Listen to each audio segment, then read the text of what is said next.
गांव की बहू वर्सेस शहर की बहू के संस्कार। कौशल्या पूजा की थाली लेकर घर को लौट आती है, जिसके बाद वो अपने पति और अपने दोनों बेटों को प्रसाद देने लगती है। तभी कौशल्या कहती है, अरे गुंजन, प्रीति अभी तक सो रही है क्या? उससे बोलो सुबह हो गई है, जल्दी से उठ जाए।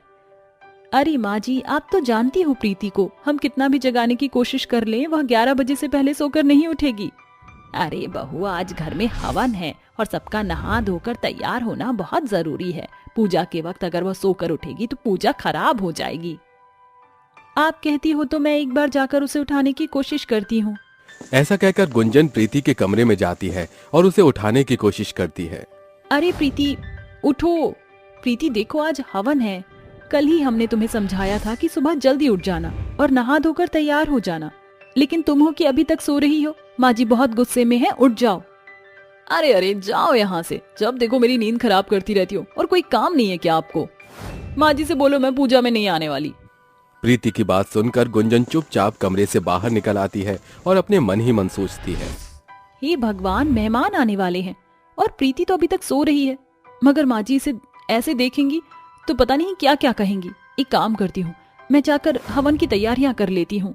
गुंजन प्रीति की जेठानी होती है और वो बहुत संस्कारी होती है। वहीं दूसरी तरफ प्रीति शहर से शादी करके गांव में आई होती है। उसके इतने नखरे होते हैं कि सभी लोग उसकी हरकतों से परेशान होते हैं। कुछ ही देर में गुंजन हवन की सारी तैयारियां करके सबको बुला लेती है। देखते ही देखते मेहमान भी आने लगते हैं, जिसके बाद गुंजन एक एक करके सबके पैर छूने लगती है। आप सभी का स्वागत है, आइए, हवन बस शुरू ही होने वाला है। ऐसा कहकर गुंजन सबके पैर छूने लगती है। अरे बहू, जुग जुग जी और सदा सुहागन रहो। भगवान तुम्हारे जैसी संस्कारी बहू हर किसी को मिले। तभी वहाँ प्रीति अपने शरीर पर केवल टॉवल लपेटकर सबके सामने ऐसे ही पहुँच जाती है। अरे वाह, मेहमान तो आ भी गए। दरअसल मेरे कपड़े इस्त्री नहीं थे, इसलिए ये पहनना पड़ा। प्रीति, ये सब क्या है? तुम ऐसे ही सबके सामने आ गई, तुम्हारे अंदर थोड़ी भी शर्म नहीं है क्या? अरे इसकी माँ ने कुछ सिखाया होगा, तभी तो शर्म आएगी। हे भगवान, ये शहर की लड़कियां, इन्हें तो जरा भी शर्म नहीं है। अरे कम से कम आज के दिन तो थोड़ी सी शर्म कर लेती। यूं ही उठकर सबके सामने टावल में आ गई। पता नहीं कैसे संस्कार है इसके। क्या बोल रही है बुढ़िया? अरे तेरी हिम्मत कैसे हुई मेरी माँ के बारे में बोलने की? मेरी माँ जैसी भी है बहुत अच्छी है, तुम्हारी तरह ढोकलेबाजी नहीं करती है। हाँ हाँ, तभी तो तुम्हारी माँ के संस्कार तुम्हारे अंदर झलक रहे हैं। सबकी बातें ऐसी सुनकर प्रीति गुस्से से अपने कमरे में चली जाती है, जिसके बाद वो स्कर्ट और टॉप पहनकर बाहर आती है। उसे इस तरह देखकर सभी लोग अपना मुंह बना लेते हैं। तभी राघव उसके पास जाता है और उससे कहता है, प्रीति, ये सब क्या है? पहले टॉवल और अब ये, जाओ इसे जल्दी से बदल कर एक अच्छी सी साड़ी पहन कर आओ। अरे अरे, मुझसे शादी करने से पहले ये सब नहीं सोचा था, तो अब क्यों सोच रहे हो? तब भी तो मैं तुम्हें पसंद थी, आज क्या दिक्कत है? अब तक तुम मेरी गर्लफ्रेंड थी, तुम अपनी जिंदगी जी रही थी, लेकिन आज तुम मेरी पत्नी हो। अरे तुम्हें मेरी इज्जत का तो ख्याल होना चाहिए। प्रीति सबके सामने कई सारे ड्रामे दिखाती है, जिसके बाद कई सारे लोग हवन में से प्रीति के इस बर्ताव को देखकर चले जाते हैं। सत्यानाश जाए इसका। अरे इस लड़की को तो जरा भी हमारी इज्जत का ख्याल नहीं है। इससे अच्छा तो कि मेरा बेटा कुंवारा ही मर जाता। घर के सभी लोग प्रीति से बहुत नाराज होते हैं। वहीं दूसरी तरफ गुंजन हवन के संपन्न होने के बाद सबको प्रसाद बांटती है। माँ जी, प्रीति को माफ कर दीजिए। दरअसल वह शहर में पली बढ़ी है, इसलिए उसका बर्ताव थोड़ा ऐसा है। धीरे धीरे वह इस घर के सभी संस्कार सीख जाएगी। अरे बहू, कितनी समझदार और सुलझी हुई है तू। तेरे अंदर कितने सारे संस्कार हैं। काश तेरे आधे संस्कार भी प्रीति के अंदर होते तो मुझे कोई दिक्कत नहीं थी।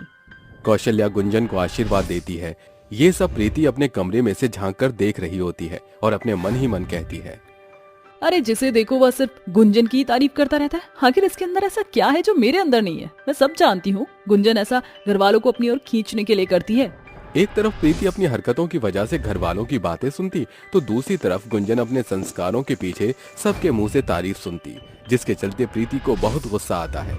एक दिन अचानक से उसकी सास कौशल्या की तबीयत खराब हो जाती है। वो दर्द में तड़प रही होती है। अरे माँ जी, ये क्या? आपको तो बहुत तेज बुखार है। गुंजन अपनी सास के बिना बोले ही उसके हाथ पैर दबाने लगती है। वहीं दूसरी तरफ प्रीति अपनी कमरे में अपने आप से कहती है, इस घर में कोई भी मुझे कुछ नहीं समझता। सब तो गुंजन दीदी की तारीफ करते रहते। इससे अच्छा होगा कि मैं अपने पति को लेकर यहाँ से शहर रहने चली जाऊँ। प्रीति राघव को किसी तरह मना लेती है, जिसके बाद वो जाने से पहले अपनी सास को बताने जाती है। कितनी अजीब बात है, आज तो मैं अपने पति के साथ ये घर छोड़कर जा रही थी क्योंकि मेरी सास की तो सिर्फ एक ही बहू है जो बहुत संस्कारी है, तो फिर मेरा इस घर में क्या काम। लेकिन आपको इस तरह बीमारी का बहाना लेकर एक्टिंग करने की कोई जरूरत नहीं है, क्योंकि मैं आपके बेटे को लेकर यहाँ से हमेशा के लिए जा रही हूँ। रुक जाओ प्रीति, ऐसा मत करो, माँ जी को तुम्हारी और राघव जी की जरूरत है। प्रीति किसी की नहीं सुनती और वो राघव को चलने के लिए कहती है। अगर आज आप मेरे साथ नहीं चले तो मैं यहाँ से अकेले ही चली जाऊंगी, फैसला आपके हाथ में है। मैं तुमसे प्यार करता हूँ, इसका मतलब ये नहीं कि मैं अपनी माँ को तुम्हारे लिए छोड़ दूंगा। आज मेरी माँ को मेरी जरूरत है, तुम्हें जहाँ जाना है तुम जा सकती हो। प्रीति गुस्से से सामान उठाती है और घर से निकल जाती है, जिसके बाद वो सड़क पर रोते हुए चलने लगती है। मेरी सास और मेरी जेठानी की वजह से आज मेरे पति ने भी मुझे छोड़ दिया। अरे ये सब लोग सिर्फ गुंजन दीदी की ही तारीफ करते हैं, किसी को भी मेरी परवाह ही नहीं है। प्रीति ऐसा सोचते हुए चल ही रही होती है कि पीछे उसकी सास उसको आवाज लगाने लगती है। बहू, बहू कहाँ जा रही है? रुक जा। अरे बहू मेरी बात मान, देख मेरी तबीयत ठीक नहीं है, रुक जा, तुझे कहीं जाने की कोई जरूरत नहीं है। मेरा पीछा मत कीजिए माँ जी, मैं अब उस घर में नहीं रह सकती जहाँ कोई मुझे कुछ नहीं समझता। प्रीति ऐसा कह ही रही होती है कि तभी अचानक से कौशल्या के सामने एक बहुत तेजी से कार आती है, जिससे कौशल्या का एक्सीडेंट हो जाता है। ये सब देखकर प्रीति के पैरों तले जमीन खिसक जाती है और वो तुरंत अपनी सास कौशल्या को हॉस्पिटल लेकर जाती है। एक्सीडेंट के दौरान कौशल्या को कई सारी चोट लग जाती है। ये सब देखकर प्रीति को रोना आता है और वो अपनी सास से कहती है, मुझे माफ कर दीजिए माँ जी, मुझसे गलती हो गई, मैंने आपके ऊपर ध्यान ही नहीं दिया और आपको अपने पीछे भगाया। आपकी तबीयत भी ठीक नहीं थी, फिर भी आप मुझे रोकने के लिए आई और मेरे चलते आपको कितनी सारी चोट भी लग गई।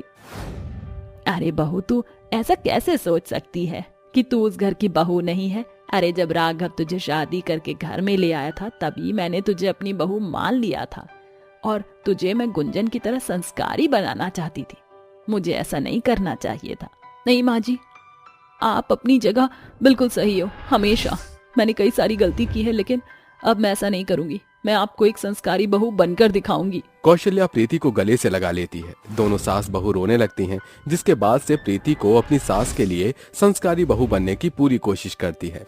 देखते ही देखते प्रीति के अंदर काफी सारे बदलाव आ जाते हैं, जिसके बाद वो अपने परिवार के साथ खुशी खुशी रहने लगती है। एक टेबल पर सास चाउमीन बना रही थी तो बहू मोमोज देकर बेच रही थी, जहाँ लोगों की काफी भीड़ थी। आंटी आंटी, जरा मुझे 2 प्लेट मोमोज दे दीजिए और मसाला डालकर देना आंटी। आंटी, मुझे 2 प्लेट चाउमीन और 1 प्लेट मोमोज दे दीजिए। हाँ हाँ, ये लो बेटा, तुम दोनों के मोमोज और 2 चाउमीन तुम्हारी है ना? हाँ आंटी। माँ जी, मुझे नहीं लगता था कि हम दोनों को ये काम भी करना पड़ेगा। हाँ बेटा, क्या कर सकते हैं, हमारे पति ही ऐसे हैं कि हमें ये काम करना पड़ रहा है। पर चलो, जो भी है अच्छा है। हाँ माँ जी। आखिर ऐसी क्या मजबूरी थी कि सास बहू रोड के किनारे चाउमीन और मोमोज बेच रही थी? ये जानने के लिए आपको कहानी में कुछ समय पीछे जाना होगा, जहां कुसुम का पति मोहन अपने पिता गजोदर के साथ कुर्सी पर बैठकर बातें कर रहा था।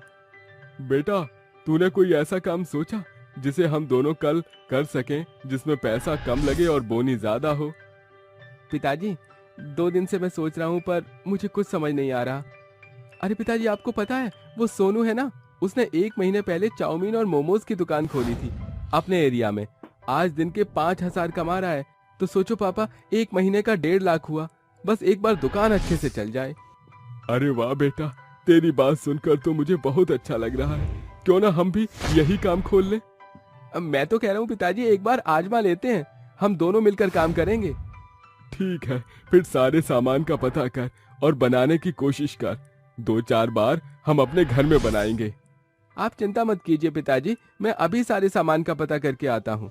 मोहन उस सामान का पता लगाकर अपने बचे कुचे पैसे से चाउमीन मोमोज बनाने का सामान ले आता है। तभी ये सामान देखकर मोहन की माँ अंजना कहती है, अरे बेटा, ये सब क्या है? क्या करेगा तू इस सामान का? अरे माँ जी, ये तो चाउमीन और मोमोज का सामान है, लगता है घर बैठकर दोनों हमसे यही बनवाएंगे। अरे नहीं बहू, हम तुम लोगों से नहीं बनवाएंगे, बल्कि खुद बनाएंगे। देख तो बहू, ये बात कह कौन रहा है? जिसने आज तक चकले पर एक रोटी ना बनाई, वही फास्ट फूड का सामान बनाएगा। अरे माँ, ऐसे हमारा हौसला मत तोड़ो। हम दोनों चाउमीन और मोमोज बेचने वाले हैं, तो बस थोड़े दिन घर में इसे बनाएंगे।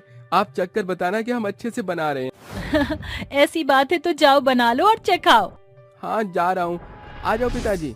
तभी दोनों बाप बेटे चाउमीन बनाने की तैयारी करते हैं। वहीं कुसुम उसे मोमोज की चटनी बनाकर दे देती है। कुछ देर बाद दोनों बाप बेटे मोमोज और चाउमीन बना लेते हैं और अपनी पत्नियों को चखाते हैं। बताओ कैसी बनी है चाउमीन? अच्छी तरह, बस थोड़ा सा नमक कम है और थोड़ा मसाला डाल देना। और मोमोज कैसे बनाए, देखना जरा, कच्चे तो नहीं है ना? अच्छे लगे, लेकिन थोड़ी देर और पकाना, वरना लोग कच्चा समझ के खरीदेंगे नहीं। हाँ, ठीक है भगवान, हम समझ गए हैं। 4-5 दिन के बाद दोनों पति चाउमीन और मोमोज बनाना सही मात्रा में सीख जाते हैं और एक टेबल लगाकर उस पर चाउमीन मोमोज बेचने लगते हैं। तभी नई शॉप देखकर कुछ लोग आने लगते हैं। अरे अंकल जरा मोमोज देना और मेयोनीज भी डाल देना। अंकल 3 प्लेट चाउमीन भी दे दीजिए। अरे बच्चों, जरा खाकर बताना चाउमीन का स्वाद कैसा है, और नमक मिर्च डालूं? और बेटा मोमोज भी चखकर बता दो, चाहे तो फ्री में 2 पीस ले लो।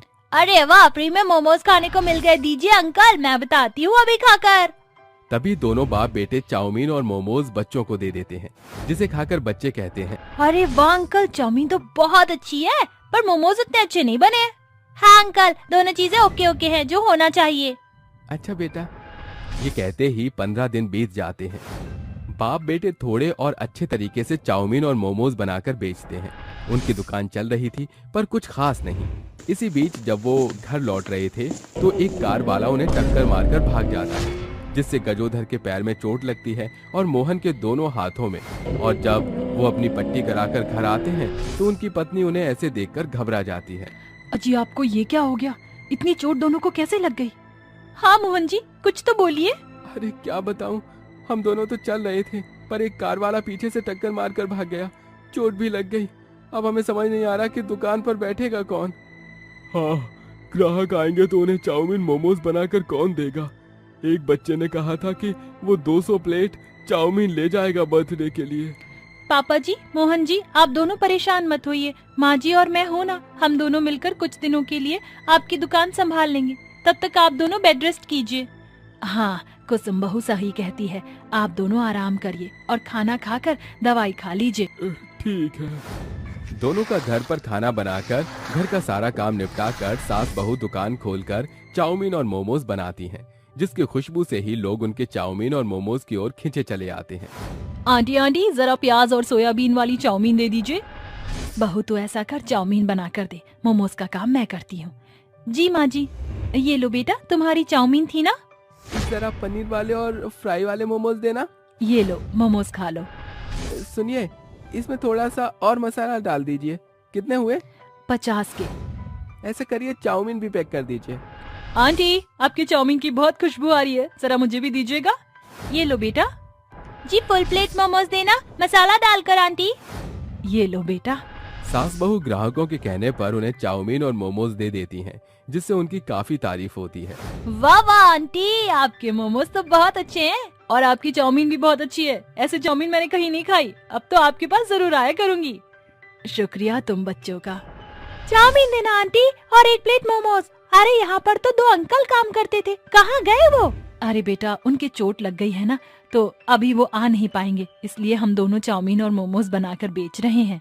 अच्छा, अब उनकी तबीयत कैसी है? ठीक है थोड़ा बहुत, लेकिन ठीक होने में 15-20 दिन लग जाएंगे। हाँ आंटी, आपने तो अंकल से भी ज्यादा अच्छे चाउमीन और मोमोज बनाए हैं। अरे सच में आंटी, आप दोनों की चाउमीन मोमोज बहुत अच्छी हैं। अब से आप दोनों ही बेचना, अंकल का इतना स्वाद नहीं आता था चाउमीन में। प्लीज प्लीज, आप दोनों मान जाइए ना, आप दोनों ही बनाना, आपके हाथों में बहुत ज्यादा स्वाद है, जो वो दोनों अंकल के हाथ में नहीं है। अच्छा ठीक है, हम दोनों ही बनाएंगे अब से। सास बहू के हाथ के बने मोमोज और चाउमीन का जादू पहले दिन ही चल जाता है और उससे उनकी कमाई भी बहुत ज्यादा होती है। 2-3 दिन में ही लोगों की भीड़ उमड़ पड़ती है। तभी घर जाकर खुशी से पैसे गिनते हुए सास कहती है, अरे कुसुम बहू, जितना ये कमाकर 3 दिन में लाते थे, उतना हमने 1 दिन में कमा लिया। लोगों को हमारे हाथ की बनी ज्यादा अच्छी लगती है चाउमीन और मोमोज। हाँ माँ जी, आपने सही कहा, अब से हम ही बनाया करेंगे। इसका मतलब तुमने हमारे काम धंधे को छीन लिया? हाँ बिल्कुल, अब हम क्या करेंगे? अरे आप दोनों गलत समझ रहे हैं, वो मतलब नहीं था। मैं तो मजाक कर रहा था। अगर काम पड़ जाए तो हम दोनों को बुला लेना, पैक तो करवा ही सकते हैं। बेशक तुम अपने हाथ की बनाकर खिलाना। हाँ, ये आपने ठीक कहा। इस तरह से सास बहू दुकान पर चाउमीन और मोमोज जोर शोर से बेचने लगते हैं। आइए आइए सास बहू स्पेशल चाउमीन और मोमोज खाइए। हाँ जी, आइए आइए, 100 रुपए के कॉम्बो लीजिए, चाउमीन और मोमोज संग फ्री पेप्सी पीजिए। ओए कॉम्बो है आज तो, आंटी मुझे भी देना। ये लो बेटा। इस तरह से सास बहू के स्पेशल चाउमीन और मोमोज कॉम्बो की स्ट्रेटेजी से और तेजी से बिकने लगते हैं। देखते ही देखते सास बहू अपनी लगन से 10 महीने में ही 2 चाउमीन और मोमोज की छोटी छोटी ब्रांच खोल लेती हैं, जिससे उन 2 ब्रांच पर उन दोनों के पति चाउमीन मोमोज बेचा करते थे।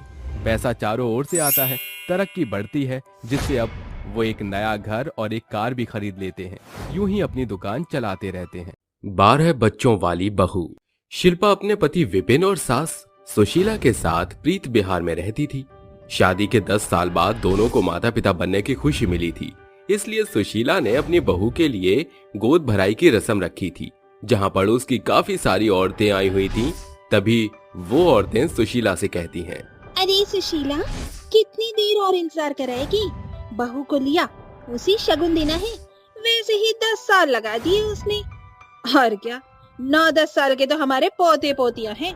हमने तो सोचा था सबके पोते पोतियां एक साथ खेलेंगे, पर छोड़ो, क्या कहूँ। तुम दोनों अपनी जबान संभाल कर बात करो। हमारे घर में वैसे ही इतने टाइम बाद खुशियाँ आई हैं। अभी मैं बहू को बुला कर लाती हूँ। अरे लो मम्मी, तुम्हारी बहू आ गई। हाय, कितनी सुंदर लग रही है मेरी जाने मन। अरे बहू, जरा सीढ़ियों पर से संभल कर आना। 9वां महीना चल रहा है तुम्हारा। जी माँ जी, आप बेफिक्र रहिए, मैं आराम से आ रही हूँ। शिल्पा संभल कर सीढ़ियों से उतर ही रही थी, इतने में उसका पैर सीढ़ियों से फिसल जाता है और वो पेट के बल गिरती है। तभी सुशीला और विपिन की चीख निकलती है, अरे बहू! शिल्पा, शिल्पा ये क्या हो गया? अरे मुझे हॉस्पिटल ले जाना पड़ेगा जल्दी से। अरे रे, अब बच्चे का क्या होगा? शिल्पा तो गिर गई, बस भगवान उनकी खुशियों को बचा ले। अब विपिन सुशीला घबराते हुए शिल्पा को हॉस्पिटल ले जाते हैं, जहां डॉक्टर उसका चेकअप करके कहता है, मिस्टर विपिन, आपकी वाइफ की कंडीशन बिल्कुल ठीक नहीं है और एक प्रॉब्लम है। हम बच्चे या माँ में से किसी एक को ही बचा सकते हैं। डॉक्टर, आप मेरी बीवी को बचा लीजिए, वो होगी तो बच्चे तो दोबारा भी हो सकते हैं। मुझे अफसोस के साथ कहना पड़ रहा है मिस्टर विपिन, लेकिन अब आपकी वाइफ दोबारा माँ नहीं बन सकती हैं। अब हमें उनकी सर्जरी स्टार्ट करनी होगी। हौसला रखिए। कुछ देर बाद सर्जरी सक्सेसफुली हो जाती है, जिसके बाद डॉक्टर कहता है, आपकी वाइफ अब खतरे से बाहर है, कल उन्हें डिस्चार्ज मिल जाएगा। ठीक है डॉक्टर। बेटा, बहू कैसी है? वो और बच्चा तो ठीक है ना? माँ, ये क्या हो गया हमारे साथ? इतने टाइम बाद भगवान ने हमें माता पिता का सुख दिया और वो भी छीन लिया। शिल्पा खतरे से बाहर है, लेकिन अब वो कभी माँ नहीं बन सकती। क्या विपिन बेटा, संभाल खुद को। तू स्ट्रांग बनेगा तभी तो बहू का ख्याल रख पाएगा। उसके दिल पर न जाने क्या बीतेगी जब उसे सच का पता चलेगा।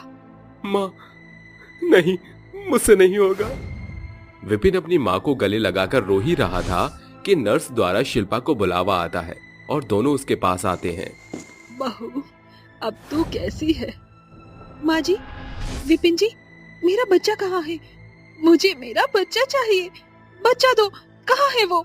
शिल्पा, धीरज रखो, चुप हो जाओ, हमारा बच्चा नहीं रहा। नहीं नहीं नहीं, ये नहीं हो सकता। ये मुझे नहीं हो सकता। मेरा बच्चा चाहिए मुझे। मैं मर जाऊंगी, मुझे मेरा बच्चा ला दो। ये कहते कहते उसकी तबीयत बिगड़ती है तो डॉक्टर उसे नींद का इंजेक्शन दे देते हैं, जिसके बाद वो आराम करती है। अगले दिन दोनों उससे जब घर लाते हैं तो 2-3 पड़ोसन उससे कहती हैं, अरे सुशीला, तेरा पोता पोती आए नहीं साथ में, क्या हुआ? बच्चा नहीं रहा। ये तो बड़ा बुरा हुआ शिल्पा के साथ। शिल्पा बेटा, तू अपना ख्याल रखना।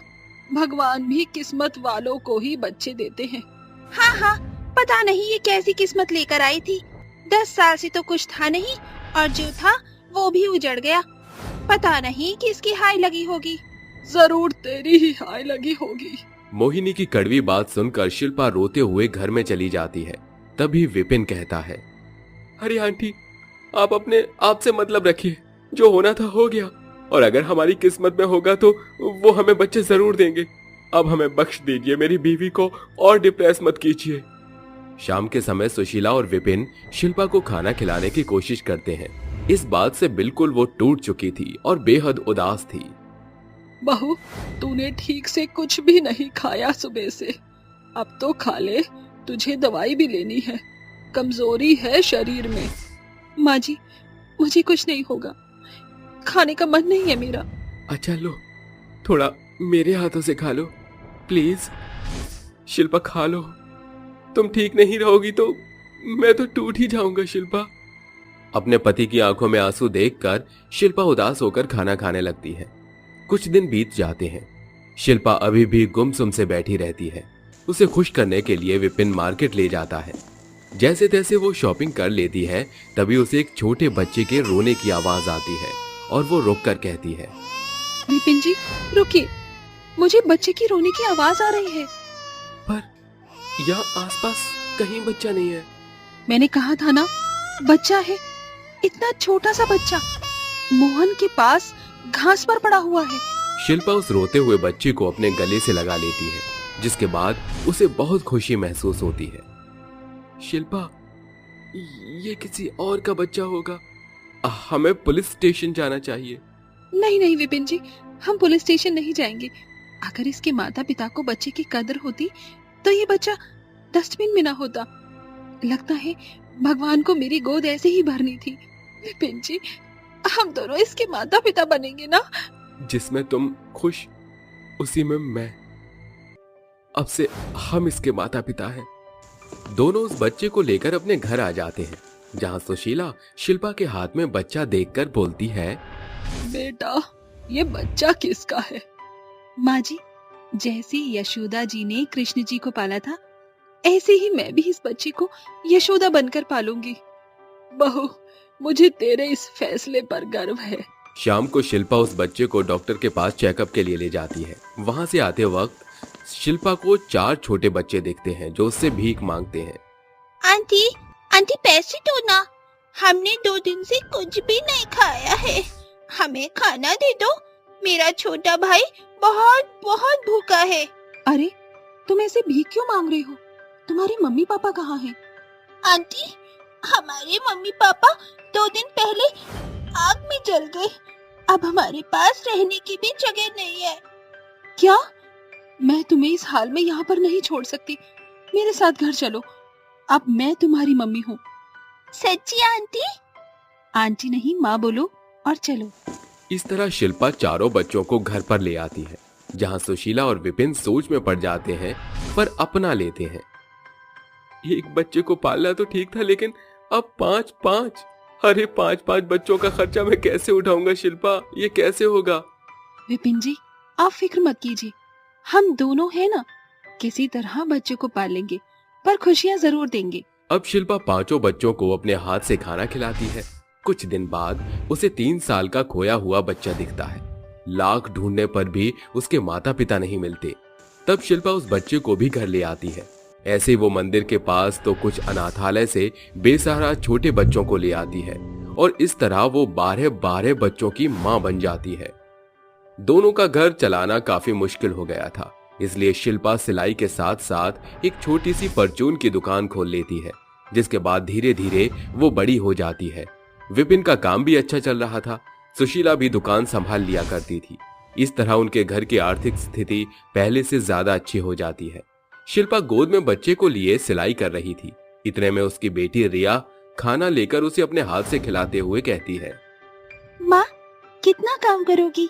चलो मेरे हाथ से खाना खाओ, वरना मैं अपने सारे भाई बहनों को बुला लूंगी यहाँ।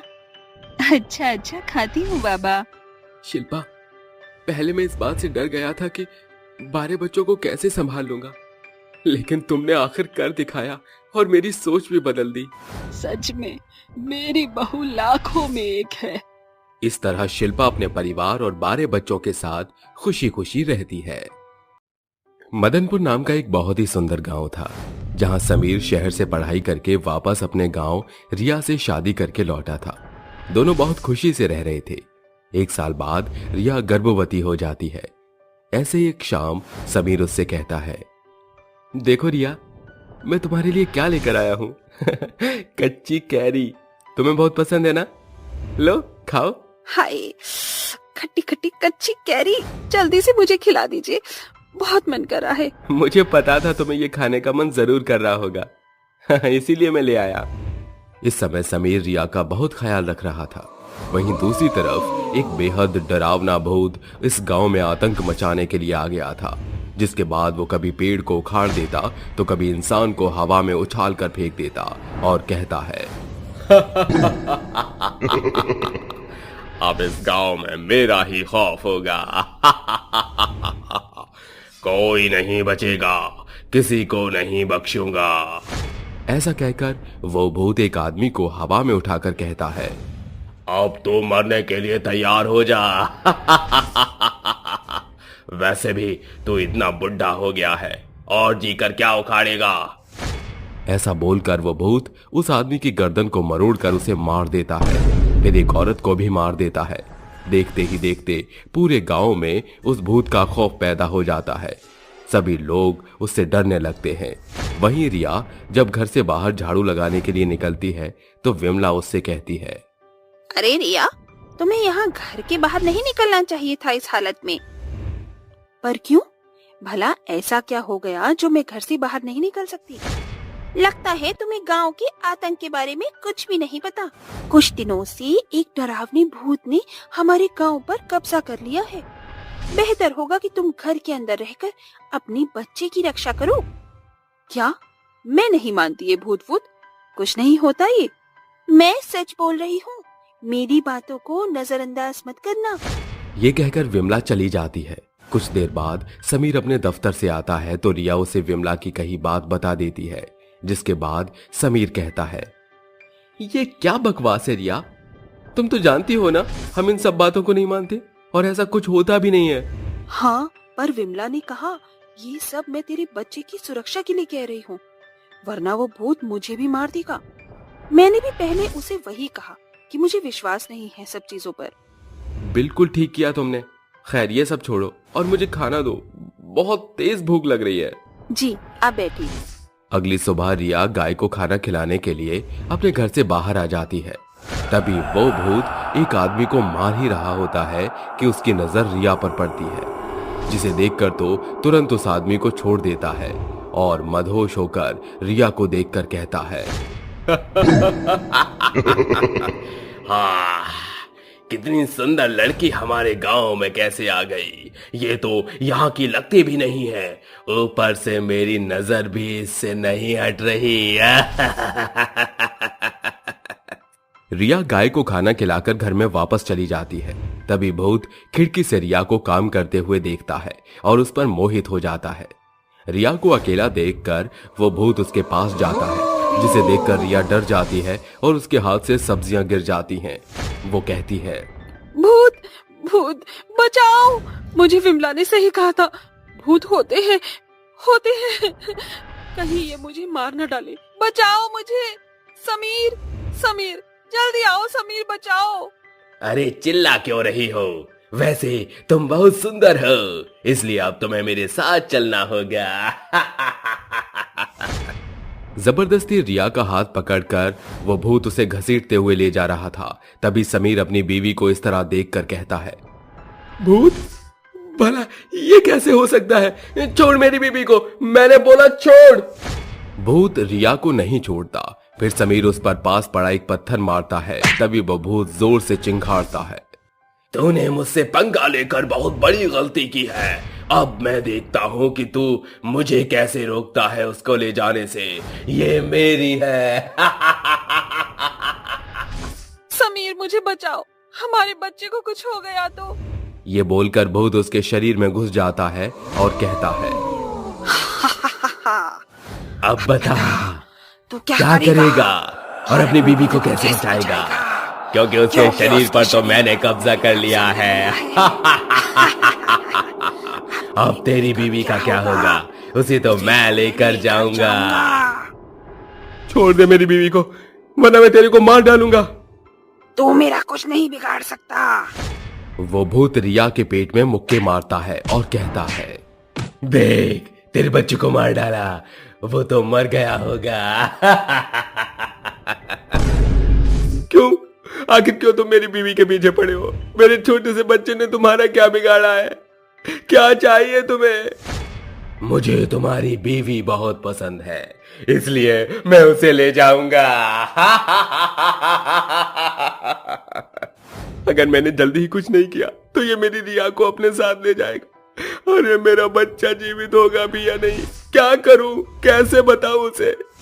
तभी भूत रिया के शरीर से बाहर निकलता है और रिया जख्मी हालत में रोते हुए कहती है, समीर मुझे बचा लो, उसके हाथ में मैं नहीं जाना चाहती। तुम चिंता मत करो, मैं तुम्हें बचा लूंगा। समीर उस भूत से लड़ने के लिए गांव वाले लोगों से मदद मांगता है। तभी एक बुढ़िया कहती है, बेटा इस गांव में तुम्हारी मदद कोई नहीं कर सकता, क्योंकि इस भूत ने पहले ही तांत्रिकों को मार डाला है। अब सिर्फ हनुमान जी ही बचा सकते हैं। नहीं, मैं उनकी शरण में नहीं जाऊंगा। पर क्यों बेटा? क्योंकि मैंने उनकी बहुत पूजा की है। 12 साल पहले मैं अपने माता पिता के साथ शहर जा रहा था, तब एक कार एक्सीडेंट हो गया और मेरे माता पिता चल बसे। तभी से मेरा विश्वास उन पर से उठ गया। मुझे जाना होगा, मेरी रिया खतरे में है। समीर रिया को बचाने के लिए भूत की गुफा में जा रहा था। तभी उसके सामने हनुमान जी की मूर्ति पड़ती है, जिसे देखकर वो कहता है, आपने मेरे साथ अन्याय किया है। आप पर भरोसा करके मैं अपनी रिया को नहीं खो सकता, इसलिए मैं आपके पास नहीं आऊंगा। समीर उस गुफा में पहुंच जाता है, देखता है कि रिया के शरीर पर बहुत निशान है। तभी रिया कहती है, समीर मुझे बचा लो और हमारे बच्चे को भी बचा लो। दुष्ट पिशाच कहीं के, छोड़ मेरी रिया को, वरना मैं तेरी वो हालत करूंगा जो तूने सोची भी नहीं होगी। कुछ नहीं कर सकता, ये देख।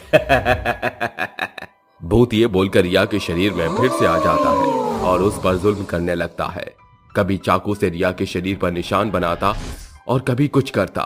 ये देखकर समीर रोते हुए कहता है, प्लीज प्लीज छोड़ दो मेरी रिया को, मत मारो, उसके साथ ये सब मत करो, छोड़ दो उसे। उसके सिवा मेरे पास अब और कोई भी नहीं है। रिया नहीं छोड़ूंगा, जा रहा हूं तेरी रिया को लेकर। बेबस समीर रिया को पकड़ लेता है, लेकिन भूत उसे लात मार देता है। ये मेरी रिया को नहीं ले जा सकता, अब मुझे उन्हें बुलाना ही पड़ेगा। हनुमान जी, मैंने आपके साथ बहुत गलत व्यवहार किया है, मैं उसके लिए आपसे क्षमा मांगता हूँ। अब एक आप ही हैं जो मेरी रिया और मेरे बच्चे को बचा सकते हैं। प्लीज मेरी रिया को बचा लीजिए। सियापति रामचंद्र की जय, पवन सुत हनुमान की जय।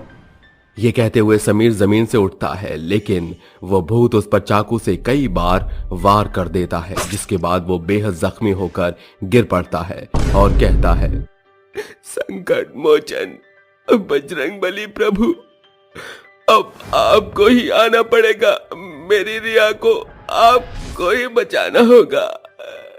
जय हनुमान ज्ञान गुण सागर, जय कपीस त्यों लोक उजागर, राम दूत अतुलित बलधामा, अंजन पुत्र पवन सुत नामा। समीर के ऐसा कहते ही हनुमान जी प्रकट होते हैं और अपने गदे से उस भूत को मारते हैं, जिसके बाद वो रिया के शरीर से बाहर आ जाता है। वहीं समीर अंजनी पुत्र के अवतार को देखकर नतमस्तक हो जाता है। हनुमान जी उस भूत को अपनी शक्तियों से मारते हैं और कहते हैं, दुस्साहस पिशाच, तूने एक मासूम गर्भवती औरत पर अत्याचार कर घृणा से भरा पाप किया है, अब तेरा अंत होना निश्चित है।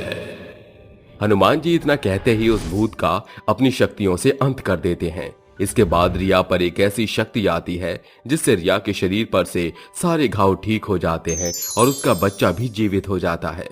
तभी समीर हनुमान जी से माफी मांगता है, जिसके बाद हनुमान जी अदृश्य हो जाते हैं और समीर फिर से उन्हें पूजने लगता है। सरिता, हम सभी जन इस नतीजे पर पहुंचे हैं कि अब हम तुम्हारे गाय के दूध से बने छाछ इत्यादि नहीं लेंगे। अरे किशन बाबूआ, ऐसन गजब नहीं करो। तुम ग्राहकों की बदौलत ही तो हम गरीब बेसहारा सास बहुरिया को 2 दफा की रोटी पानी मिलवत है। आहा, देखो सरिता मौसी, गांव का चप्पा चप्पा के ई बात जान पड़ गई है कि तुम्हारी गाय भैंसन के झुंड बेतहासा बीमार हैं। अब बीमार गाय के दूध का छाछ पी के बीमारी के बिछौने पर थोड़ी पड़े के है। ऐसा कहकर सभी जन वहाँ से रुखसत हो जाते हैं। बेचारी बूढ़ी सास मत्थे पर हाथ धरे खटाल में बंधे गाय भैंस को एकटक ताकते हुए कहती है, जाने ई ऊपर वाला हम बेसहारा सास बहुरिया से कौन से जन्म का बैर निकलत है। माँ जी, लगता है सृष्टि के रचयिता ने सारा दुख हम सास बहू के झोली में ही डाल दिया है। बहुरिया, यही दुखड़ा धंधा से तो हम दोनों जौन 4 पैसा जोर बटोर पावत रहे, वो कमाई का द्वार बंद पड़ गया है। गौरी धन्नो सब एक संग बीमार हुई गई। आखिरकार सरिता की सभी गाय भैंस एक संग बीमार कैसे हुई? ये महज एक हादसा है या फिर किसी की सोची समझी साजिश? आइए समय में कुछ कोस पीछे चलते हैं। ये कहानी है सज्जनपुरा गांव की, जहां सरिता और रमैया नामक 2 सास बहू रहती थी। सालों पहले सरिता के पति का स्वर्गवास हो चुका था। ऐसे में कुछ समय बाद एक दुखद दुर्घटना में सरिता का बेटा श्रवण भी चल बसा। इस घटना के बाद सास बहू गहरे सोब के सागर में डूब गई। इस गम से उभरने में उन्हें सप्ताह लग गए। सरिता के पास कुछ गाय और भैंस थी। सास बहू ने उसे भी जीविकोपार्जन का जरिया बना लिया। उसी गांव में माखन नामक एक मक्खर अहिर रहता था। वह पेशे से ग्वाला था। ससुरी चिंदी चोर खाने की खेत में भरकर चारा खाती है और दूध देने में आनाकानी करती है। अरे दैया, काहो माखन, बेजुबान जानवर के ऐसे मारत कूटत तोहर कलेजा तनिक भी नहीं कोसत कचोटत है। अरे मैं अपनी गाय को मारूं या लताड़ूं, तुम कौन होती हो बीच में टांग अड़ाने वाली? चलो भागो यहाँ से। अरे हम तो ये खुशियाँ बांटे आयल रही। हमरी धन्नो बचिया को जन्म दी है, उके दूध से बना छेना बर्फी बना कर लाए हैं। हो गए, अब चलती बनो यहाँ से। माखन का बुरा बर्ताव देखकर सरिता वहाँ से चल देती है। गुस्से में मादा हुआ माखन जोरों शोरों से पांव पटक कर कहता है, ये मेरे दूध का धंधा चौपट होता जा रहा है और ये दोनों सास बहू दिन दुगनी रात चौगनी तरक्की कर रही हैं। इन दोनों सास बहू की सफलता मेरे धंधे के लिए फांस बन चुका है। आज रात में ये किस्सा ही खत्म कर दूंगा। देर रात सन्नाटा छा जाने पर माखन दबे पांव सरिता के खटाल में घुसकर पजामे के जेब को जैसे टटोलता है। उसमें एक बड़ी सी पुड़िया होती है। माखन गाय भैंस के आगे परोसे हुए दाने में उस पुड़िया में शुमार अवशेष को मिलाकर मंद मंद मुस्काते हुए बोलता है, अब जैसे ये बेजुबान जानवर इस जड़ों को दाने के साथ खाएंगे, इनके दूध की गुणवत्ता और मात्रा दोनों तार तार हो जाएगी। इस तरह सास बहू की संपूर्ण गाय भैंस अस्वस्थता का शिकार हो जाती हैं। आइए देखते हैं कहानी में आगे क्या हुआ। माँ जी, एक और हमारा धंधा ठप पड़ गया, मगर वहीं दूसरी ओर माखन का काम बुलंदियों पर है। कोनो बात नहीं बहुरिया, ये भाग्य की बात है। माँ जी, एक आधे उपले भी सूखे नहीं। सांझ होने वाली है, मैं ईंधन के लिए जंगल लकड़ियाँ लेने जा रही हूँ। रमैया लकड़ियाँ लेने जंगल की ओर अग्रसर हो जाती है, जहाँ एक घायल बच्चिया करहाते हुए उसके पास आती है। अरे, इस बच्चिया के पाँव तो लहूलुहान हैं। जाने किस कसाई ने इसे इतने बुरे तौर से चोटिल किया है। रमैया जल्दी से कुछ जड़ी बूटियाँ जोड़ बटोर कर उसके पाँव पर लगाकर अपने आंचल का एक पटुका उसके पाँव पर बांध कर सहलाती है। तभी वह बच्चिया एक बहुतायत बड़ी सुनहरी जादुई गाय में बदलती है। मुझे देखकर स्तब्ध ना हो, मेरा नाम नंदी है। मैं कैलाश नगरी से भ्रमण के लिए यहाँ आई थी, मगर एक शिकारी ने मुझ पर निशाना भेदा। तुमने मेरी जान बचाई। कहो, मैं तुम्हारी कोई मदद कर सकती हूँ? रमैया नंदी से सारी आप बीती साझा करती है, जिसके बाद नंदी उसे लबालब लस्सी से भरा बर्तन देते हुए कहती है, रमैया, यहाँ से 3 कोस पर एक कुआं है। इस लस्सी को ले जाकर उस कुएं में डाल देना। इसके बाद तुम्हारी विकट विपत्तियां समाप्त हो जाएंगी। रमैया लस्सी से भरा प्याला लिए हुए कुएं की ओर अग्रसर होती है, जहां उसे एक बंजर कुआं दिखता है। रमैया जैसे ही वह लस्सी को कुएं में डालती है, वह सूखा बंजर कुआं लबालब लस्सी से सराबोर होकर उफन पड़ता है। तुमने आज मुझ मुए मुर्दे कुएं को जिंदा कर दिया। मेरा प्याला उमड़ रहा है, मेरा प्रयोग करो। ये कैसा कुआं है जो कौतुक करतब दिखा रहा है? आज तक कुएं को सिर्फ जल का सोता बनते देखा था, मगर लस्सी का सोता बनते पहली दफा देख रही हूँ। रमैया घर आकर ये बात अपने सास से साझा करती है। अरे बहुरिया बोराई गईल है का? लस्सी का कुआं कैसन हो सकत है? सासू माँ, मैं 100% सच बोल रही हूँ। रात में सन्नाटा छा जाने पर दोनों सास बहू लस्सी के कुएं से भरसक बहुतेरी बाल्टी में लस्सी भरकर घर लाकर अगले दिन छाछ बेचने लगती हैं। अरे आवा धीना हरिया और ही ले जा, एकदम सस्ते शुल्क में माखन मलाई से भरपूर लाजवाब लस्सी, 10 रुपए माल लोटा भर। ये सुनकर सभी ग्राहक सास बहू के पास से लस्सी खरीदने लगते हैं और अगले दिन सास बहू के लस्सी की बखान करते हैं। अरे सरिता मौसी, तुम्हारी लाजवाब लस्सी ने तो काया पलट ही कर दी।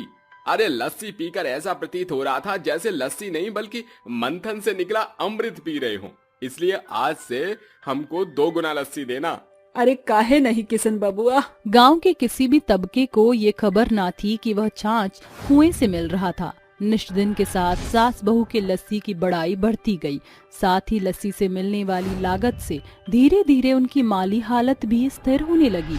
ये देख बदले की भावना में तिलमिलाता माखन कहता है, इनकी गाय की अवस्था तो अभी भी मरियल है, तो इतनी मात्रा में लस्सी कहाँ से आ रही है? ये सास बहू कोई तो खिचड़ी पका रही हैं। उस रात माखन सास बहू के दरवाजे से सटा छिपकर उनके बाहर आने की बाट जो रहा था। तभी सास बहू बाल्टी लिए निकलती हैं। ये दोनों सास बहू बाल्टी लेकर चोरों की नाई कहाँ जा रही हैं? आज तो इनका कच्चा चिट्ठा जान कर रहूंगा। जैसे ही सास बहू कुएं पर आकर लस्सी भरने लगती हैं, ये देख माखन कहता है, लस्सी से भरा कुआं? अरे ससुरा, इसका मतलब इन सास बहू के जीवन का बदलाव इस लस्सी के कुएं की बदौलत है। आज मैं इस कुएं पर अपना अधिकार जमाकर इस सास बहू की आस तार बघार कर दूंगा। जैसे ही सास बहू लस्सी से लबालब भरी कुएं से बाल्टी भरकर घर की ओर बढ़ती हैं, माखन वहां आकर कहता है, ए लस्सी से भरे लबालब कुएं, अब से केवल तू मुझे लस्सी देगा। अब मैं इस लस्सी के कुएं से लाखों की कमाई करूंगा। माखन की स्वार्थी सोच सुनकर लस्सी का कुआं खौलते दूध में तब्दील होकर उफनते हुए उसके शरीर पर पड़ जाता है और करहाता हुआ जमीन पर वो चित्त हो जाता है। अरे अरे अरे, मेरा चेहरा, मेरा शरीर, अरे बचाओ, अरे बचाओ। माखन की आवाज जैसे ही सास बहू के कानों में पड़ती है, माँ जी, लगता है कोई कर रहा है। आवा कुआं के निकट से आवत है। दोनों फौरन वहां आती हैं। अरे माखन, तू ये कुआं के पास क्या करत है? ये अपना स्वार्थ साधने के मंसूबे से यहाँ आया था। ये लस्सी का कुआं केवल लाचार लोगों को मदद करता है, तुम जैसे लोभी लालचियों का नहीं। अब जब कभी तुम अपने चेहरे पर पड़े ये चकत्ते देखोगे, तुम्हें तुम्हारी गलती का आभास होगा। माखन के लालची स्वभाव के लिए लस्सी का कुआं एक सबक बन जाता है। वही आज तक वह लस्सी का कुआं सास बहू की कमाई का श्रेय है। आज सास बहू की किस्मत उस लस्सी के कुएं के कारण बुलंदियों पर है।